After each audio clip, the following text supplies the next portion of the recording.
Здравствуйте, друзья! Меня зовут Шипилов Вадим, и мы с вами продолжаем наше общение на тему химической зависимости и вообще зависимости как таковых, и все, что с этим связано. Это родственники зависимых, это жизнь вне зависимости, это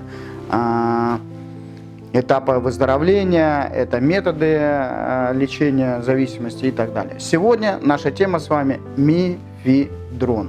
Друзья, ничего нового под солнцем, одни и те же мифы и одни и те же технологии. Когда-то Фрейд очень активно раздавал рецепты своим пациентам, лечил их кокаином. Ну, их депрессию он лечил кокаином, потому что тогда считал, что кокаин – это находка для выхода из депрессии. Впоследствии люди садились на кокаин очень плотно, попадали в систематическое употребление, и мы знаем, чем это все заканчивалось. Сейчас у нас есть достаточно людей, которые проходят реабилиацию в наших реабилитационных центрах от кокаиновой зависимости. Потом был такой миф, как ЛСД. ЛСД появился впервые в студенческой среде. Это был такой интеллектуальный наркотик, потому что он расширял сознание, и он позволял людям проходить много академического материала там, в единицу времени. И это было очень интересно, это было действительно такое откровение. Мы говорили: вау, мы нашли панацею, мы нашли то, что нам позволит быть умнее, нам позволит быть успешнее, нам позволит быть лучше. А потом стали люди выходить из окон, а потом стали люди заканчивать самоубийством, и имеем то, что имеем, и сейчас ни у кого нет иллюзий, что ЛСД – это неуправляемые процессы в психике. И вот сейчас новый миф, друзья. 2019 год, 2018 год предыдущий, у нас появился мифедрон. Добро пожаловать, друзья! Все то же самое, только другое название и другое время. А мифы все те же самые, что мифедрон не имеет никаких последствий для организма, и он, в принципе, безопасный для употребления. Друзья, мифедрон – это синтетический наркотик, который имеет свою формулу, она нам сейчас не очень интересна. Это кристаллы, которые имеют эффект эйфорический, и эффект, который приподнимает настроение, который дает возможность общаться. Это такое люди становятся более раскованными. И, в принципе, нет таких последствий, да, как у употребления, к примеру, там, героина, опиоидной, опиумной группы, или же там каких-то других видов психотропных препаратов, допустим, таких как солей, и их шизофренией. И в этом смысле мифедрон кажется нам безопасным. Но голландские ученые исследовали, и группа, которая участвовала в этих исследованиях, сказала, что мифедрон, они почувствовали опасность, и это было опасно, и голландские ученые заключили, что мифедрон опасен. Северная Ирландия, ученые тоже занимались мифедроном, тоже сказали, что опасно. Новая Зеландия сказали, что в принципе опасности не видно. Опять ничего нового под солнцем. Если мы вспомним, как появился метадон, то все встанет на свои места. Метадон появился в лабораториях. Там немецкие ученые разрабатывали этот препарат, и когда он появился, они сказали: все, вау, мы нашли панацею от зависимости героиновой и от тяжелых видов наркотиков. Основным аргументом, что в пользу метадона, было то, что не было эйфории. Так они говорили, нет эйфории. И многие люди тогда им задавали вопрос: может, вы там у себя употребляли этот метадон, а каким образом вы выявили, что нет эйфории?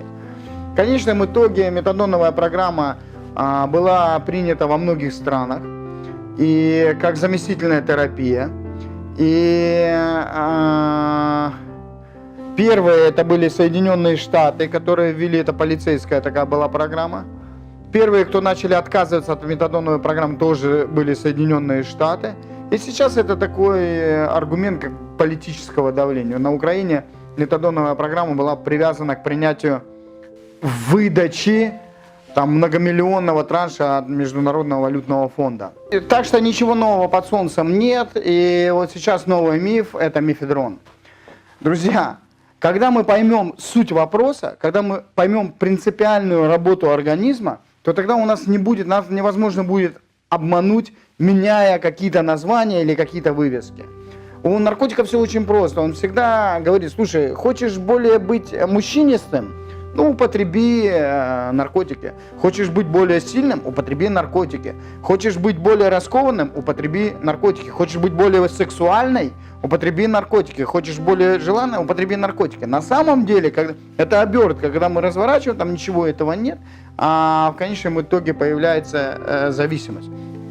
Так вот, мефедрон. Почему это миф? Потому что, в принципе, зависимым можно быть от любых психоактивных веществ. А Анаре де Бальзак умер в результате кофеиновой зависимости, от кофе.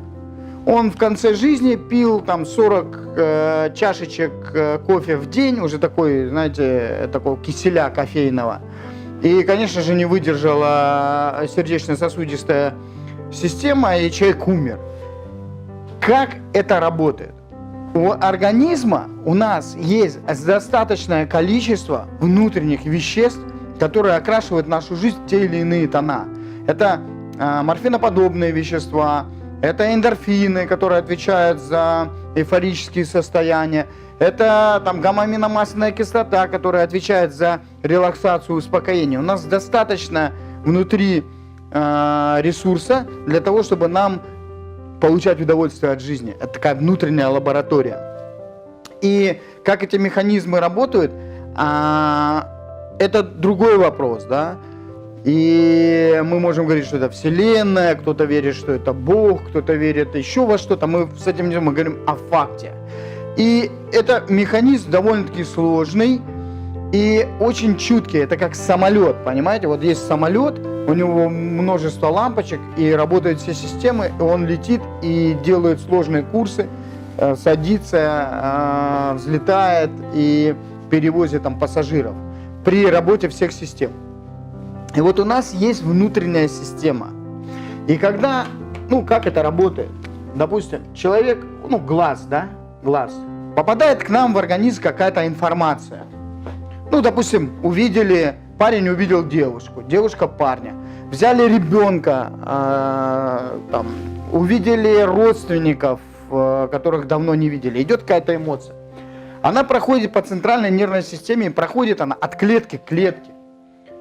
Идет передача информации, проходит через саму клетку, идет в окончание и передается другой клетке. Вот таким образом работает организм. Но между клетками есть пространство, которое в свободном состоянии не проводит никаких сигналов.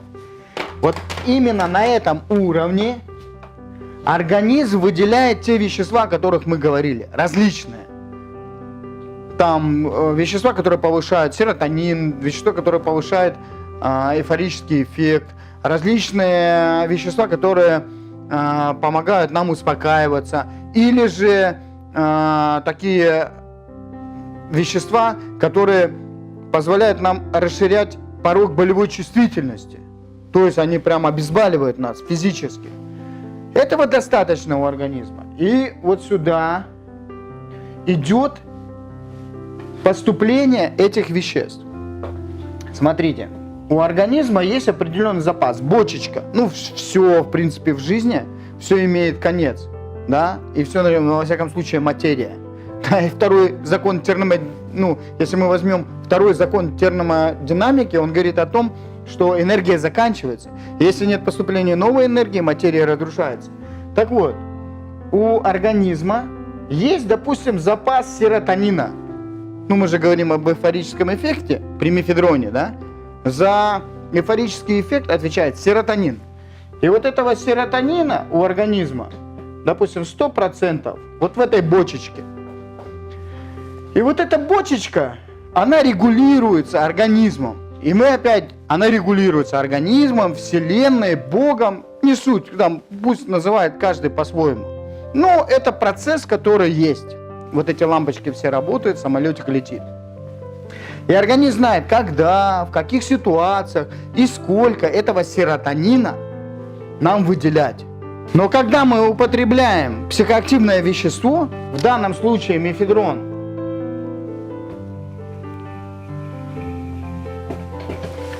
то мы берем эти процессы в ручной режим. Друзья, мы берем эти процессы в ручной режим. И мы начинаем регулировать выбросы эти сами. И у любого человека есть определенная эмоциональная канва, в которой он находится. Допустим, это +3 максимально радостное событие, в котором там рождение ребенка, свадьба, не знаю там что. -3 это какая-то трагедия. Смерть близкого, потеря собаки, там в зависимости от возраста человека. И мы, в принципе, живем вот так. У нас есть подъемы, откаты, это нормально. После каких-то увеселительных заведений или увеселительного какого-то времени нам нужно время почитать с книгой или побыть на природе, отдохнуть, поспать. Мы были здесь, восстановились, здесь. Так действует организм. Но когда мы употребляем такие препараты, как мефедрон, когда мы начинаем и берем эти процессы в собственное управление, мы заставляем вот этот 100% запаса, который был рассчитан, допустим, на 6 месяцев. Мы заставляем, к примеру, 25% этого запаса выработать сейчас в единицу времени. Это транжирство, это путь к банкротству, мы об этом поговорим. И куда этот человек попадает, когда он использует вот этот ресурс? Он попадает вот сюда, где никогда не был. Вот она, вот это тот эффект, ради которого употребляет этот мефедрон. Вот он, этот эффект. Когда, если ты мужчина, ты лев, женщина королева и желанная, и все в принципе хорошо, и люди вокруг довольно-таки приличные. Это серотонин. Или там гамма-аминомасляная кислота. И так далее. Просто человек находится в измененном сознании. И это эйфорический эффект. Но потом, по закону, будет спад. И для того, чтобы... А здесь страх, раздражение, депрессия. Сначала их нет, да? Ну, мы же говорили о наркогенности, но потом они все увеличиваются. И уже без этого препарата все более неуютно. И некомфортно. И тогда мы говорим, слушайте, вот здесь вот в этом состоянии мы думаем, что же делать? Слушай, ну здесь как-то очень не очень. Но здесь мне как-то некомфортно. И мозг начинает искать что? Он начинает искать выход. Он даже еще употреблять не хочет. Он просто хочет выйти из этого состояния. Но голова не выдает никакого другого ресурса, кроме как употребить еще одну единицу этого вещества. Употребляем столько же и попадаем вот сюда. А все очень просто. По своему эффекту они идентичные. С точки зрения независимого человека, это состояние максимально приближенное к эйфорическому, то есть к максимуму. А парадокс употребления этого мефедрона заключается в том, что человека уже это состояние не устраивает, потому что у него пуля в голове, как должно быть. Вот та планка. И возьмем, допустим, одна единица. Ну, то есть гипотетически возьмем, употребление не увеличивается. Употребляем одно количество вещества. И постепенно мы доходим вот до таких состояний. И приходим в конечном итоге, когда с веществом мы просто чувствуем себя нормально, а без вещества это ад полный. И вот это то, про что говорят люди, что мефедрон перестает потом действовать. Друзья, вот этот ресурс 100% вырабатывается в очень короткий промежуток времени. И без употребления этого мефедрона жизнь становится серой, черно-белой. Она не окрашена, ее неоткуда окрашивать. Мы все это уже растратили. В ручном режиме мы можем окрашивать его, только употребляя все больше и больше и большее количество этого вещества. Но в конечном итоге мы уже добиваемся хотя бы вот такого результата, который был у нас в начале по умолчанию без употребления. Вот она опасность этих веществ. Баланс нейротрансмиттеров при этом разрушается. И я хочу сказать, что человек перестает вообще хоть как-то получать удовольствие от жизни без психоактивных веществ. Вот и все. И на этом эти мифы заканчиваются. И вот на этом этапе нужна долгая терапия. А здесь, конечно же, схлопываются психические защиты, здесь начинают работать все психические формы психического аспекта зависимости, отрицания вообще проблемы, с перекладыванием на других, сравнивание себя с другими, там это рационализация этих моментов. Здесь происходит духовное изменение человека, духовные ценности меняются. Здесь физическое состояние, социальные связи и так далее, ориентиры. И вот здесь вот на выходе мы увидим уже измененную личность. И поэтому мы говорим о том, что употребление психоактивных веществ может происходить по разным причинам. Это может быть поиск нового откровения, это может быть поиск новых духовных каких-то горизонтов, это может быть обезболивание, как в книге Морфия у Булгакова, да? Это может быть за компанию или против компании, неважно. Мы знаем только одно, что зависимость развивается вне зависимости от мотивов употребления, это очень важно. И поэтому вот этот миф по поводу мефедрона, он очень опасен, и нам нужно понимать, как это действует, почему это опасно. Все очень просто на самом деле. Все очень просто. И есть одна очень радостная весть при всей этой истории. Если вдруг кому-то при всей этой проблеме, вот на этом этапе, удастся войти в программу выздоровления, купировать употребление психоактивных веществ, в данном случае мефедрона, и начать выздоравливать, то баланс нейротрансмиттеров восстанавливается. Но на это нужно время. А об этом мы с вами поговорим в другой части нашего общения.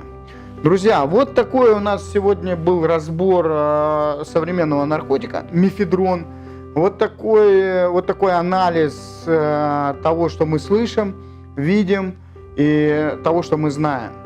Друзья, всего доброго. Смотрите нас на канале YouTube «Решение», на моем личном канале. И мы с вами увидимся.